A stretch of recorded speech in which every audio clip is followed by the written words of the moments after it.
So good morning, afternoon, evening, everybody. We are pleased to start the seminar, the webinar seminar with Marian Dunlea. You will not be able, first of all, I want to see that you are hearing. I'm going to click on the participant menu and to see, please let us know if you're not hearing us as guests. And one of the ways you can do that is go to the chat symbol at the bottom of the page and let me know that you're not hearing. Yeah. Sound is good. Thank you, Carolyn. Very good. So those of you who are, I also have Siamese cats, so you'll hear the sound of Siamese cats. They're quite vocal. It can add to the proceedings. So I'm going to proceed with the introduction. And first, before I introduce Marion, I would like to deal with the pragmatics. We are in a webinar format, and what that means, Zoom webinar, if for those who are unfamiliar, it will not be interactive with Marion directly. We cannot see you. You don't have video access. It's not part of this particular format, unfortunately. What is, though, is the chat forum, which is, there'll be in about half an hour, I will ask for any questions that you may have, unless Marion's in a flow or a reverie, in which we'll decide then in 30 minutes. And then you will ask questions, and then I will submit them to Marion, and then she will answer them. So this is the format here. We will, I think I will end with that. It may be different than what some of you were thinking. The Zoom meeting format platform is different, where there is more interaction. But today, that's not what's going to happen. So with that, I want to proceed with an introduction to Marion so she can move fully into her material. I'm going to presume that you've read her bio that I've posted a number of times, but I want to highlight some of it because she's worthy of that respect. I mean, her achievements need to be highlighted. Marion is a Jungian analyst and somatics practitioner. She has 30 years of integrating body and mind and soul. She incorporates developments in neuroscience, trauma therapy, attachment theory, and Jungian psychology, and the phenomenological standpoint of interconnectedness. Soon we'll have a better sense of that. Her trainings include Jungian analysis, psychoanalytic psychotherapy, psychosynthesis, infant observation, body-soul rhythms, and somatic experiencing. Her book, Bodydreaming and the Treatment of Developmental Trauma, published by Routledge in 2018, is the chapter 3 is what was posted for all of you to read from this particular text. Won the Gradiva Award in 2019 for Best Book with the National Association for the Advancement of Psychoanalysis, and was nominated for the Best International Association for Jungian Studies book in 2019. On a more personal level, Marion is a new grandmother. I feel kind of tearful when I say that, but the significance of that is profound. She comes to you with a new opening. And the last thing I want to say, in addition to that, is Marian is a very good example of a person who is not bound by ideology or theory alone. She takes the theory, she moves into practice, the practice with her patients and the people that she works with, and all of her human relations inform then how she practices, and then she goes back and she writes new theory, and that's what she brings to us today. And so with that, Marian, I hand it over to you. And thank you so much on behalf of the board for being with us today and struggling through technology, which is neither of our first language. Thank you, Robin. Thank you. That's very generous. Yeah, the relationship to technology. As Jungians, we often think about our inferior function. And in many ways, body is the inferior world for us as Jungians. Yeah. When Jung was writing about the body, particularly in the 30s, writing his seminars, delivering his seminars, and then they were written up on Zarathustra. Yeah. There's so many references to the body.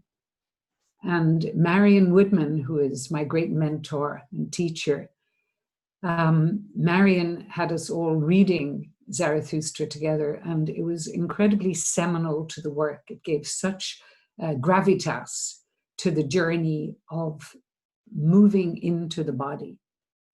And I like to always contextualize that when the Zarathustra seminars were happening, it was a time not unlike where we stand today. It was in the 30s. So we're coming up to what was happening in Germany, and up to 38 was from 33 to 38. And the backdrop in Europe was so, we can use all the words that we see on the papers every single day at the moment, the unpredictability of everything and what's taking over.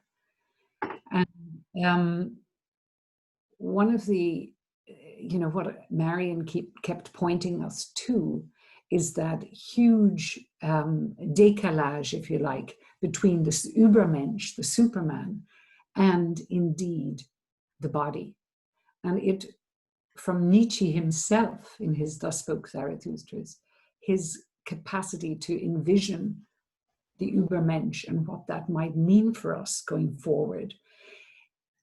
Jung was able to pick out that his own decline was partly to do with the fact that he wasn't in the body, that he himself, Nietzsche, was not in his body. And so Marian really picked at the places in Zarathustra where he's pointing to the necessity for the going down into the body, into that chemical body he talks about, into the instinctual body, into that place of origin, if you like. And I like to think about that today, because we think, well, what does that mean for us today? And it's the counterpoint. Think about opposites in Jung. It's the counterpoint to the inflation that was taking over in Europe at the time. And we can see much inflation nowadays and lack of groundedness. And so what an incredible moment in our lives to have neuroscience that has come on board to really show us the body and mind and psyche are all one. Indivisible was the word that Jung liked to use. One and the same thing. Over and over, he has this mantra that comes in. And now with neuroscience, we can actually see through the PET scans and fMRI and all the research that's produced, this connection for us that really just pictures the brain and the body and the mind as one field. And that's in the, if you like, in the macrocosm of the individual. But it's reflecting also, I think, what's happening in this interconnected quantum field that we belong to nowadays, where our planet is mirroring to us our lack of connection and dissonance and dysregulation that's there, the hubris and inflation of man that has left our planet in such a state. So there are many, many parallels that are coming to mind as I'm thinking of presenting today.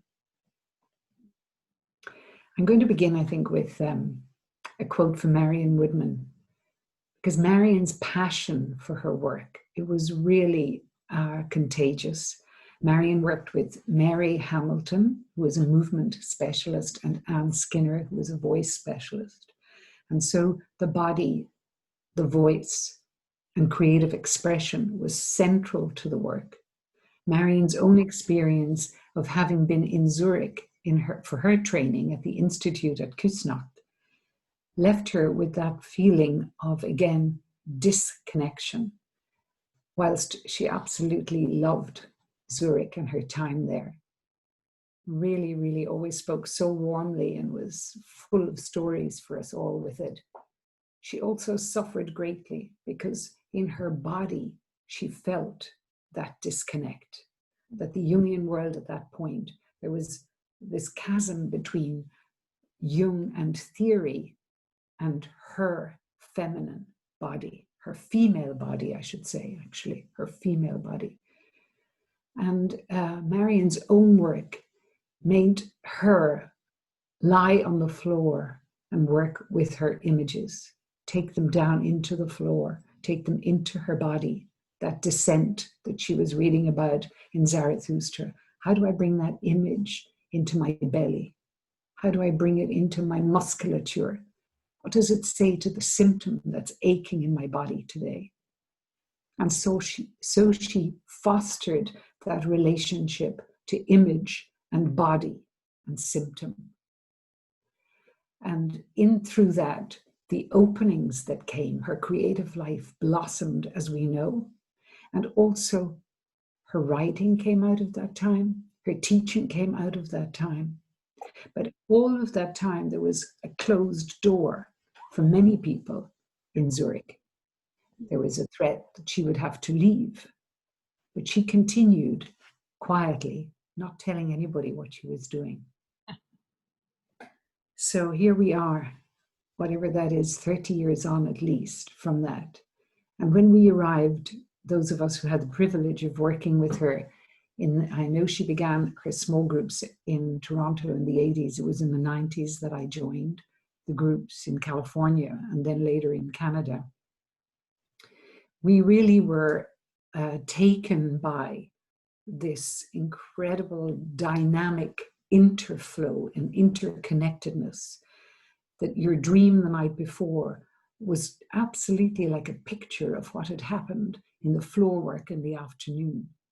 And it was this magic for me because I had trained in psychoanalysis, I trained in infant observation, attachment theory, psychosynthesis, but it took until I came to Marion and Marian Ann and that beautiful work that they did to realize that interconnectedness of psyche and body. And they were one and the same thing. You couldn't say that was my body and that's my dream because you just knew the dream image had arisen from the body. And the next day when you take that image into the body would go on dreaming the work, which is really what body dreaming is about. How do we provide conditions where the body and the dream can continue to work and on that interface? One of the things we were doing with Marion and Marian Ann was going onto the floor to do the work. That's the expression we used. We always had big spaces. You had your mat if you wanted to be on a mat. You had your rugs, but you was movement and stretching and sounding, beautifully skilled mentoring around how to be in the body, not doing. It wasn't a Marion. You had always reminding us we're not a gym class. This is not about a gym class. This is about relationship to the body. This is about eros. And for me, what was so important about that connection between body and psyche and Marion's word eros and bringing that always to the relationship that was there with her body, that was seminal for me coming out of the infant observation world, because I began to see that it's very much an attunement to the body that's similar to the mother and infant attunement. There's a very early attunement that has happened with all of us within our early infant selves in relationship to the mother, and that all of the cells in our being, in a way, echo and resonate with that early experience. From the brain point of view, we know that the wiring of the brain comes from that early attachment time. Now, later life obviously influences and changes and circumstances also, but the early attachment relationship configures the wiring of the brain. I want to go back to Marion's poem that I wanted to read as just to bring her words into us. And just feel the resonance again. Everything we're talking about body is about relationship. It's not a recipe. It's not. It's a practice of relationship. This is your body, your precious gift, pregnant with wisdom you do not have, grief you thought you'd forgotten, and joy you have never known. This is your body, your precious gift, pregnant with wisdom you do not hear, grief you thought you'd forgotten, and joy you have never known. And I love that last line, joy you have never known. One of the other kind of mantras that I hear when I'm thinking of Marian is she always worked with our dreams, and her passion was to really pay attention to what is the lysis of the dream. Where does the energy of the dream want to go? What are the hints and guesses? What are the signs? What are the symbols? And I love that last line, joy you have never known. But the certainty with her that joy is there and to be enjoyed, to be received, to participate in. I think that brings me to the point of the self. In a lot of the trauma work, we're focusing on regulation. Affect regulation is a kind of a buzzword nowadays. We know that the nervous system is key now. So from Marian's work, I moved into trauma work, particularly with Peter Levine's training and associated work with that. And central to that is the importance of the nervous system, how we respond. Our nervous system is wired from the very beginning, embryonic. It's incredible to think that the environment in which the embryo is working is developing and creating the nervous system. And that when we come into the world, we already have the amygdala that is formed. The amygdala is like the alarm system. It's the detector. It's going to tell us if this environment is safe or dangerous. It's going to tell us if this is nurturing or not, withholding, let's say. That's its job. And it's there right from the last trimester in the womb. And it sets up signals that tell us very quickly in the body how to respond. Now, I like to use Dan Siegel's map of the hand. I don't know if many of you know that, where he's talking about the triune brain. And you can Google it if you like. The amygdala, he says, is like the thumb. And the amygdala is picking up, detecting safety. We're all the time detecting safety. And when that's threatened, the amygdala comes right into what is the mid part of the brain, the limbic brain. And it tells the reptilian brain, our ancient brain, to move if we need to move, to fight or to flight or to freeze. So this communication is the oldest passage, and it's all part of the brain. I'm going to share a screen for a moment and just get you that image, excuse me.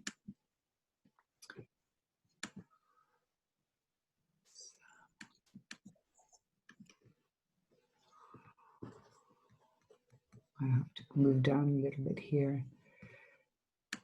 Yeah.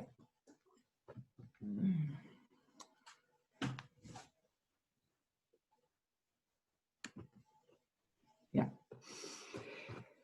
So you can see the amygdala is here living in the mid part of the brain. The reptilian brain is at the base, and the neocortex, or new brain, is to the front. And the neocortex is the one that is constantly regulating the responses of the amygdala. So it's telling us, actually, don't have to worry about that. It's not a snake. It's just a cord that's in the spiral shape. And although you jumped, your reptilian brain got it instantly. It needed to jump. The neocortex right in the front tells us, don't worry, it's all okay. You don't have to worry about it. It regulates the limbic brain. Now, what we'll look at next time I'm speaking tomorrow, I'll talk much more about attachment, but that regulation is crucial for all of us to know that we have the capacity to work with our own responses. They may be formed in early life. Attachment patterns are all based on the wiring that has happened from the situation that caused a particular reaction. From there, we go from that into patterns that build up repetitions. What they say, what fires together, wires together. But now we know that we have this part of the brain, the neocortex, or the orbital frontal cortex, that actually can soothe and calm and correct, if you like, the limbic response. It even squirts a little gel out that soothes the midbrain, the emotional brain. Unfortunately, that doesn't come on immediately we're born, and so it's the mother or the primary carer who has to do the soothing. And Siegel and Pat Ogden call that the auxiliary cortex, that the mother is acting as auxiliary cortex, and so are we as therapists. That's our role. We're regulating a limbic response, because most times, no matter what is happening, for instance, as in yesterday, when there was the disappointment of not being able to have our seminar together, each one of us will have had our own unique response. We can call that the default position. We went into fight. We're probably cursing. We may have gone into flight, getting faster and faster and speaking more quickly and just looking at the thing, and has it changed yet? And I'm going to get a cup of tea and I'll come back and check it. Or some people may even have gone into a kind of a dissociated state and be just frozen about it, numbed down, because the shock brings in a sort of paralysis, or immobility, we say. Collapse is another word for freeze. So what we're doing and what we're learning about from the trauma world is that when we work with affect regulation, we have the capacity to change that default position. Now, our nervous system comprises opposites, an activated system and a deactivated system. And if we think of Jung holding that theory of opposites, which was again so central to his work, even the polarity of archetypes, everything has its opposite. So you have the activation in our natural system, autonomic system, and we have a deactivation. Unfortunately, sometimes we get stuck in one or the other, particularly around trauma, whether it's developmental, even embryonic, or whether it's a trauma that happens in later life. We can get into an activation that keeps us from being able to move through it and into a more parasympathetic. The sympathetic activation has our heart racing, or it may even have us in complete shutdown. But the parasympathetic comes in as a healthy softening and letting go. And when we do that in the body, then we have a greater ease and flow between the two of them. Now, I'm giving a lot of theory, and I'm thinking if I could see your faces, I would see how you're drinking it in or not. But I'm going to remind you of the chapter in the book. And there we had Sam, who came in really, I was thinking of Cho. Cho came in really activated with his dream. He was very, very frightened because he was medical background, and here he was not able to breathe when he woke up. And his dream image was the woman in the white coat saying, breathe. He was like, I can't breathe, So my first thing was just noticing and reading his agitation and his activation. Okay, what's happening in me? If he's very agitated here, should we be going down to emergency or what? So I'm just waiting, and I'm calming with my voice. That's how the mother, think of the mother and infant, the mother's voice calms. So you leave spaciousness and soothing voice, and relaxed as I possibly could in that moment, inviting him to find a resource. In those days, I worked a lot with a resource, which is something positive, an image. Peter Levine would say it can be a memory, could be a creature, your favorite dog, could be a place you like to go to, it could be a person, somebody that brings in that calm feeling. And so we worked a little bit with a resource to begin with, and he chose the candle after a while. And then little by little, we pendulate. We go back to the candle when I see him activated, and then we come out and we do more talking. And with that pendulation between the activation and deactivation, we're expanding his capacity to be present. In fact, humor starts to come in. Curiosity starts to come in. And then I know we've expanded his capacity for emotion. That's what's so important about understanding what regulation is about. It's not containment. It's about expanding the capacity to hold emotion. So I'm not flipping out into activation or flipping into immobility and collapse and dissociation or fragmentation. Now, everything I'm saying is layered. So I'm very aware, I'm just giving you just the tip of the iceberg as I'm speaking. But I'd like to, just before we stop, I would like to do a little exercise, and then we'll be able to reflect on that in the question time. And it's moving from resource to actually a practice. The practice is the practice of orientation.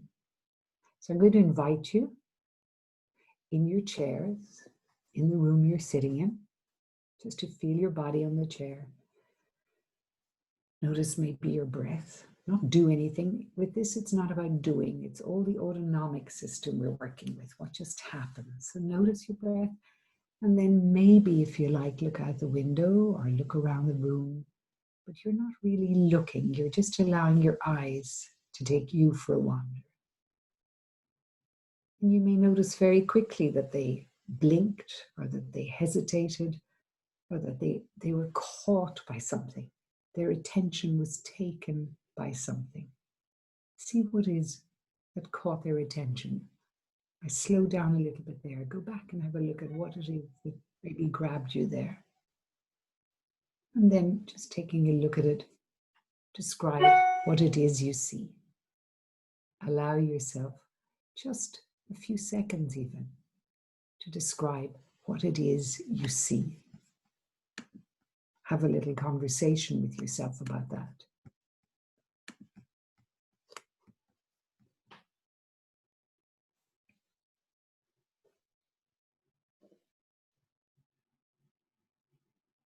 Very detailed. Maybe associative thinking. You may be thinking it reminds you of something, or it may be really practical, like I see a line that way and then it drops down, or I see a circle, or I'm seeing texture. Whatever it is. And then just notice, how is your body in response to that? Is there any little difference? We're not looking for a huge difference. Would you notice that your shoulders have dropped maybe, or maybe the breath has come in a little bit differently, or that there's a bit of ease in your belly? Just any little difference that's come in through the exploration. So that practice that we've had, where we're just noticing the just noticeable difference that Fechner talks about, is really key to body dreaming, because it's something I use a lot as a way of coming back to that place of ideal coherence in the body psyche. So there's a movement between body and psyche. There's a flow between the two. And when I allow greater coherence in the system, that happens automatically. And I'm in touch then with the autonomic system. The images come through in a much easier way, and the prompts, or as Elliot says, the hints and guesses come right in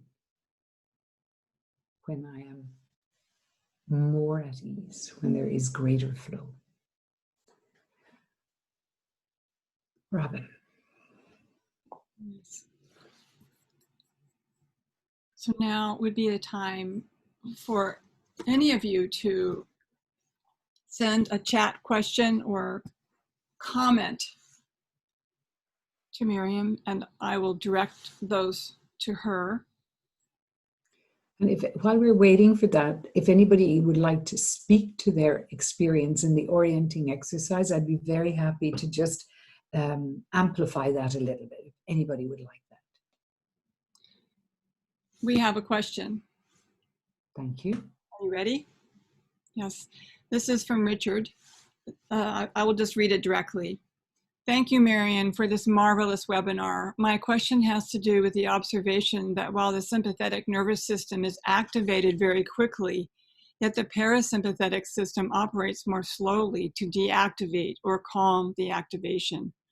What are your reflections on the evolutionary impulse or meaning of this difference in your response times between the two systems? Thank you. Great question. Richard, I think it is it? Richard? Yep. Richard, thank you for your question. It's linking us in a way to where I was going to go tomorrow with the polyvagal theory and Stephen Porges' work. So yeah, phylogenetically, the freeze, the dorsal vagal is what's operating. So I'll talk more about that tomorrow. But the freeze is really when there's nowhere else to go to. I go into this dissociative place. I will also talk on the third of the last of the seminars. I was going to talk about dissociation, and I'll spend more time around that. So I hope you'll be there for that. Yeah. There's a comment from Michael Glock, which simply says, wonderful. Thank you, Michael. There are no more questions at this time. I'm watching. Feel free. We have almost full 15 minutes. I have a question. Great. A comment, and that is, in the early days of planning this together, which has been a process in itself, as it should be, we were just being enveloped in the pandemic and the effects of the plague and the shared global aspect of that. And that's just a time that your grandchild was born, and so it was and it's still happening, and we're still in the midst of it. And I'm wondering if you can comment on how the effects of the plague has informed your own work to the degree that you to it now, experientially. Yeah, great question. I'm delighted you're asking that. I again will be talking to that a bit more tomorrow, but what I want to say is, I've said it numerous times today, the earliest layers of the nervous system and the HPA, the hypothalamus pituitary adrenal system, all these, and the endocrine system, they're all formed in utero. And what I'm noticing about COVID and people's responses, they're pretty primitive, you know. Survival is really, really basic.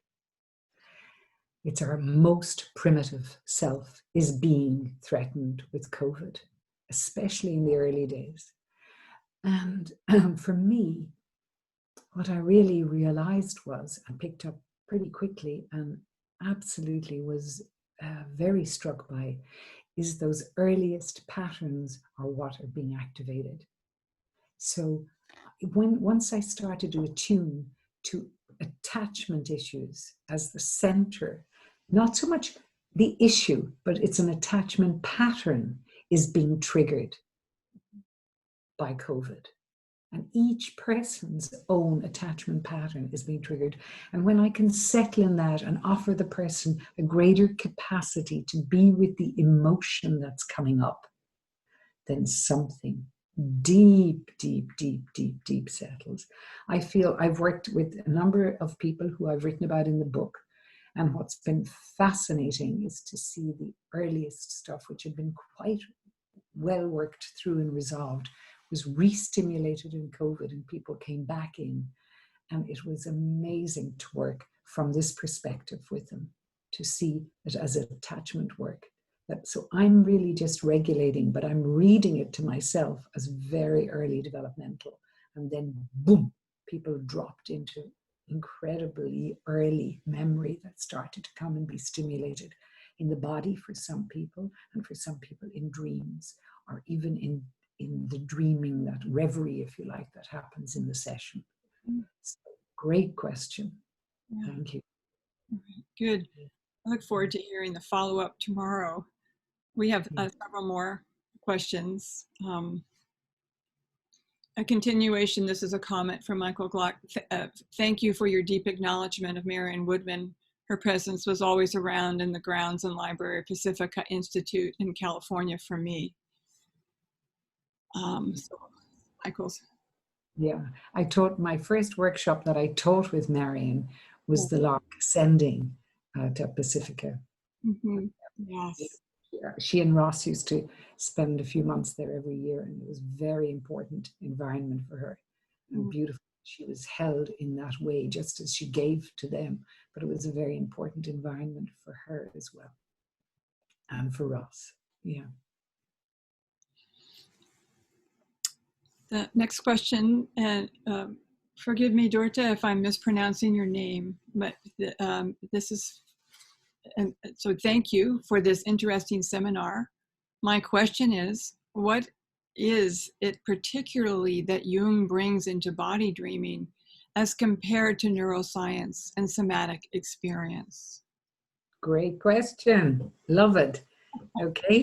So what Jung brings for me, I mentioned that Marian's, I would say, obsession with the lysis. For me, it's that piece of self-regulation with a capital S. So when we're reading about affect regulation and self-regulation, it's usually assumed it's S with a small s. For me, it's not. It's about alignment with a capital S. And if it's okay, I'm going to share my screen here. Okay? Yes. We're back now to where's my images? Oh, I think it's already there. Oh no, let me get it. I just have to come out again, I think. Oh yeah, this one here. Okay, this is it. It's saying it's failing to start. Let me see if I start it again. Oh, okay, I can't seem to get it right now. No, that's just funny that it's gone there. Pause share, stop share. If I just stop share. Okay, so what I was going to talk about and show you the images.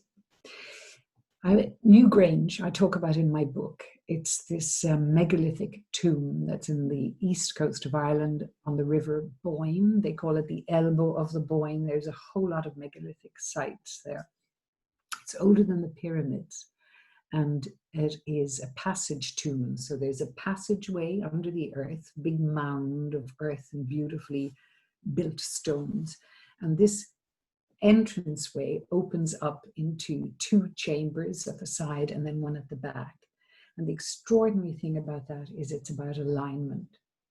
Somehow or other, they knew that in building it in this particular direction, aligned with the stars and with the sun, they would get a perfect alignment with the winter solstice. On the morning of the rising sun of the winter solstice, that light comes up through the passageway and lights into the chamber.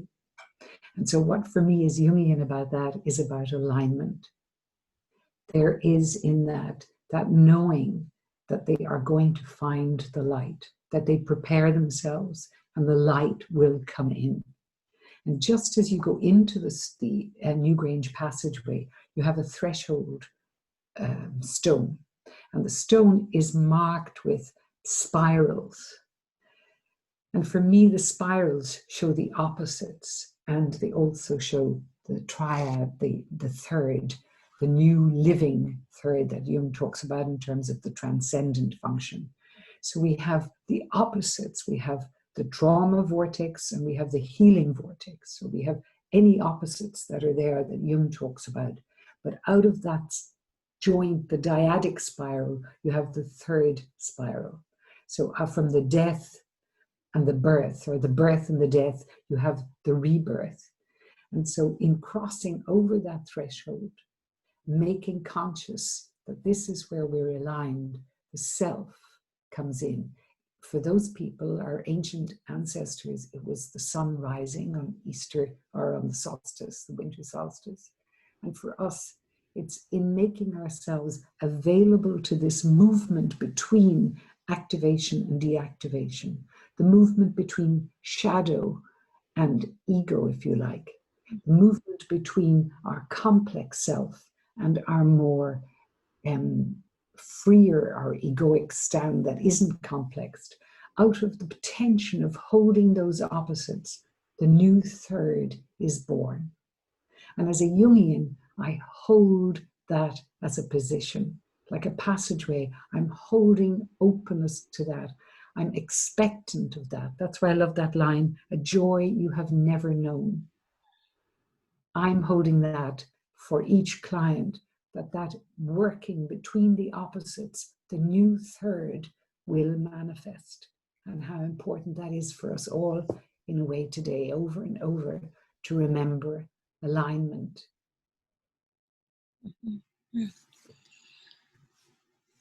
We have several more. I'm going to shift over to Q&A. Thank you. Take a deep and energizing breath, and then I'll ask you another. This question is from Carol. Marian, I'm very interested in the role of sound in the parasympathetic regulation, attunement which resonates for infant self in mother's voice, and the place of music in this body dreaming work. Beautiful. I love it. Absolutely yes to all of it. Totally. As I began with saying the tone of voice, we have, like with Joe that day, he was so dysregulated, and it's the measurement, the tone, the pacing.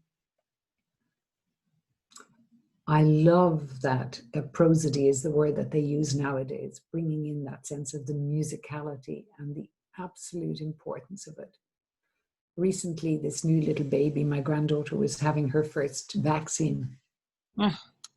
And I don't know whether, as a grandmother anyway, in my case, they don't always want to listen to you when you have any advice. So I thought, how am I going to tell them that their calm is the baby's calm, and it'll really affect them how they hold the baby?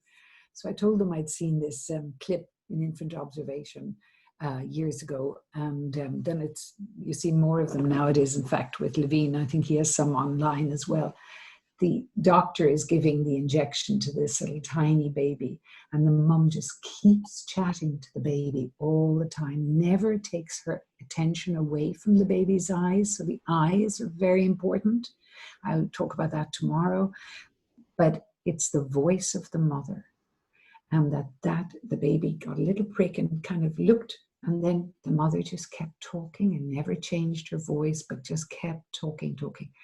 And the baby is calm. So I tell them this, and then they tell me they have a song that they sing to my little grandchild, which they sang all through the pregnancy. And the song, they regulated the baby for her injection, and they were thrilled.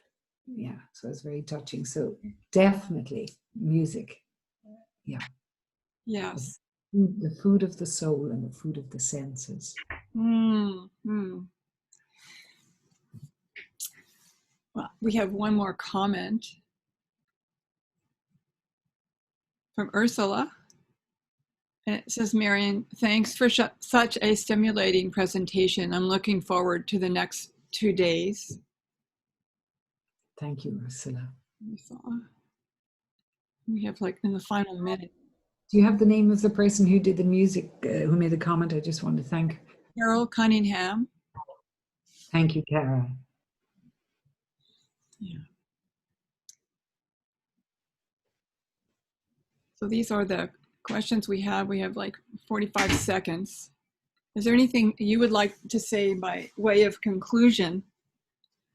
Yeah, I'd like to say that it's a challenge to speak and not see people. I have to say that that's a challenge, and yet I can feel the vitality nonetheless, you know, and that's one of the things about this interconnected field, that we're using the Zooms, but it actually is impacting us, you know, it impacts my body, even though it's kind of a disembodied medium.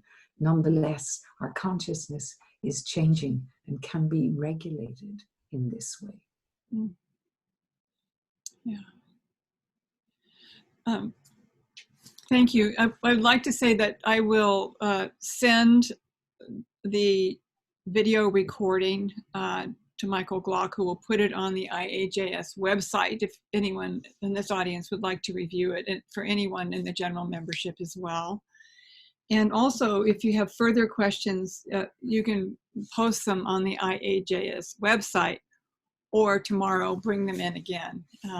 So with that, I would like to conclude this seminar with Marian, and with great gratitude, thank you for persevering. Thank you. We'll see you tomorrow morning, or Thank you. afternoon, or tomorrow evening for some. All right. Thank you, Robin. Goodbye, all.